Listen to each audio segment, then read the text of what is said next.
Dear students, आज हम करेंगे मोडाल्स। मोडाल्स 14 होते हैं और इनको इंग्लिश में हेल्पिंग वर्ब भी कहते हैं। तो हम सबसे पहले कैन से स्टार्ट करते हैं। मैं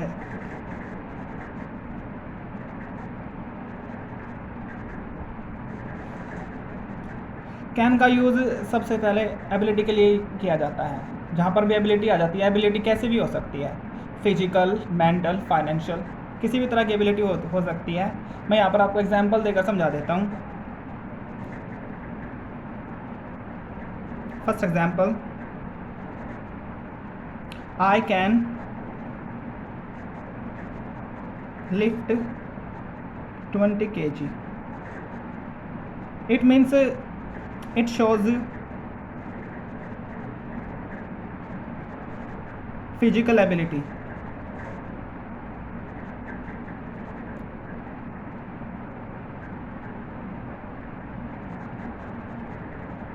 And the second example is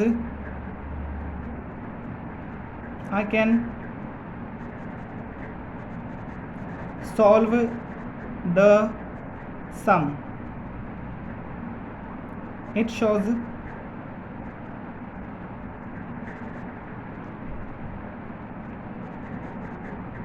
mental abilities.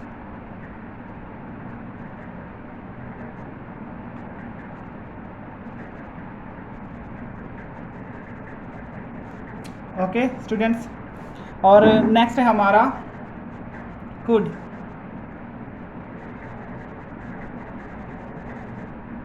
Could को सबसे पहले हम कैन की पास्ट फॉर्म के रूप में यूज़ करते हैं। चलो मैं आपको बता देता हूँ। As the past form of can. For example,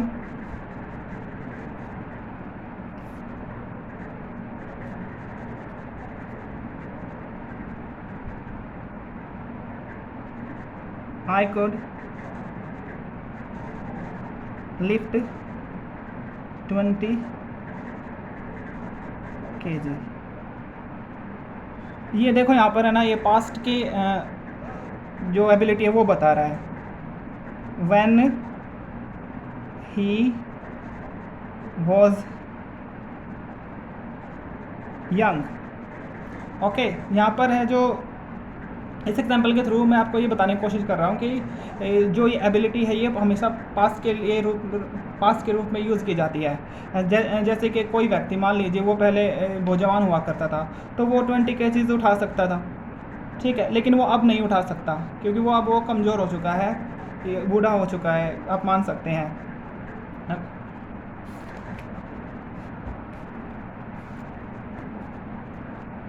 अब नेक्स्ट है, हाँ, अब हमारा नेक्स्ट एग्जांपल है पोलाइट रिक्वेस्ट के लिए। जिसके पोलाइट रिक्वेस्ट मतलब हम किसी से, जब हम किसी से आप में बात करते हैं, जैसे कि आप अपने दोस्तों से तू में बात करते हैं, लेकिन अपने टीचर से, अपने पेरेंट्स से आप में बात करते हैं।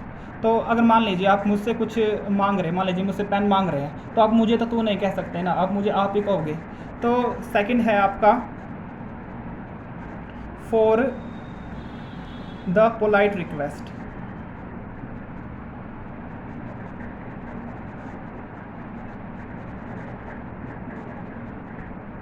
एग्जाम्पल,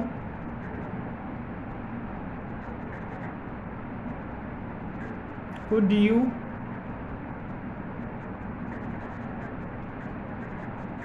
give me the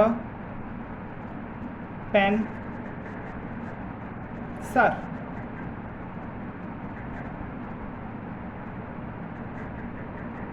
यहाँ पर आप मुझसे पेन मांग रहे हैं, आप मुझे तुम्हें बात नहीं कर सकते, तो इसलिए आपने ये क्वेश्चन किया मुझसे, क्या सर आप मुझे अपना पेन दे सकते हैं। अगर मान लीजिए आप अपने दोस्त से पेन मांग रहे हैं, तो आप कैसे कहोगे? Can you give me the pen. Not polite.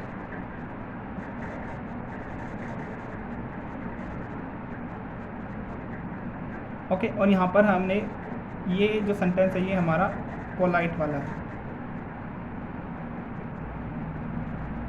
Okay, समझे स्टूडेंट्स। नेक्स्ट है हमारा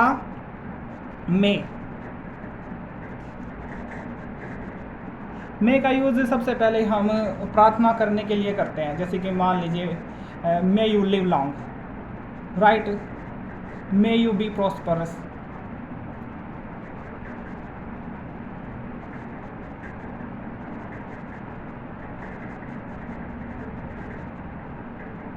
for the prayer,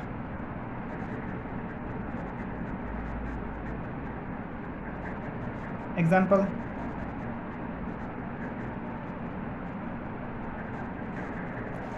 may you live long. अब हमेशा याद रखना कि जब भी हम प्रार्थना की बात करते हैं तो उसके पीछे साइन ऑफ एक्सक्लेमेशन आता है, ठीक है, तो ये बात आपने हमेशा याद रखनी है। और इसके बाद इजाज़त लेने के लिए जहाँ पर नो की संभावना यानी मना करने की संभावना बिल्कुल ज़ीरो के बराबर हो, जैसे कि मान लीजिए मैं क्लास में पढ़ा रहा हूँ और आप क्लास में आना चाहते हैं, तो आप मुझसे पूछोगे कि मैं आई कम इन सर, तो यहाँ पर है ना मेरे मना करने की संभावना बिल्कुल ना के बराबर है। तो ऐसी जो स्थिति होती है उसमें हम मे का यूज़ करते हैं।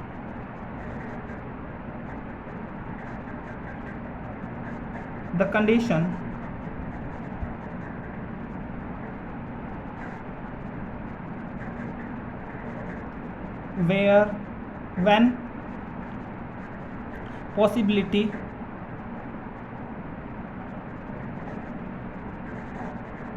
when possibility of saying no is 0.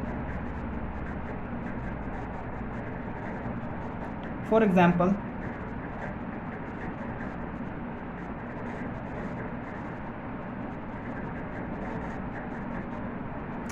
may I come in sir। यहाँ पर जो पॉसिबिलिटी है वो बिल्कुल ना के बराबर है, जैसे कि मैंने आपको पहले बताया था। आपने कहा कि may I come in sir, तो सर आपको मना नहीं कर सकते, ठीक है, तो वहाँ पर आप आ सकते हैं अंदर। और इसी तरह से अगर जहाँ पर मना करने के लिए होता है, अगर मान लीजिए कोई रूम में है, ठीक है, किसी के रूम में जाने से पहले उसको नॉक करना होता है, तो हम वहाँ पर कैन का यूज़ कर सकते हैं, जैसे कि can I come in, right. And last है हमारा माइट, सॉरी नेक्स्ट है हमारा माइट।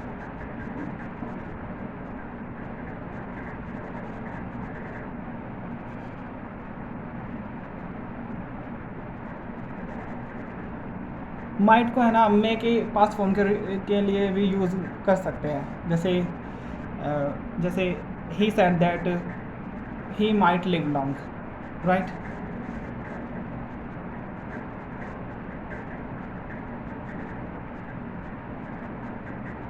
एज द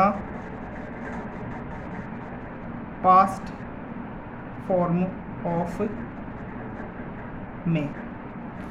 इस सेंटेंस को हमेशा हम इनडायरेक्ट स्पीच में लिखते हैं, जैसे कि एग्जाम्पल बता देता हूँ मैं आपको। ही said that he might live long. Okay students, देखिए आप यहाँ पर जो सेंटेंस है ये इनडायरेक्ट स्पीच में है।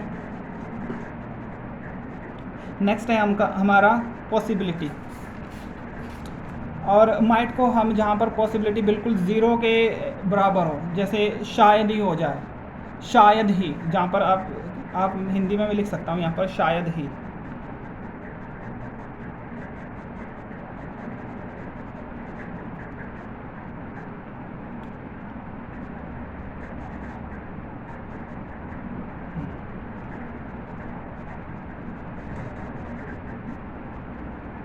शायद ही वाली स्थिति में जहाँ पर पॉसिबिलिटी बिल्कुल कम है, 20% पॉसिबिलिटी है। मान लीजिए धूप निकली हुई है, ठीक है, और धूप निकली हुई है तो वहाँ पर पॉसिबिलिटी बिल्कुल ज़ीरो है कि बारिश हो जाए, लेकिन फिर भी आप कहें कि शायद ही बारिश हो जाए, तो इस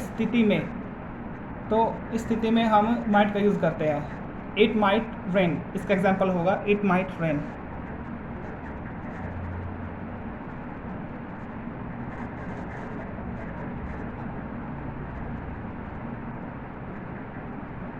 It might rain today.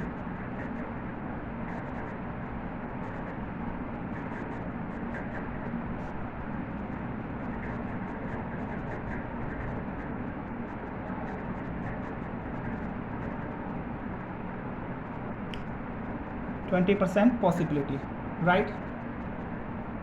तो स्टूडेंट्स, ओके स्टूडेंट्स, हमारे यहाँ पर 4 मॉडल्स कंप्लीट हो गए हैं और आप इससे प्रैक्टिस कीजिए।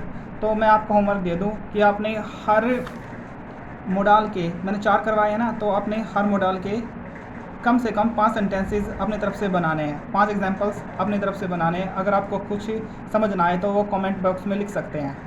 Thank you so much.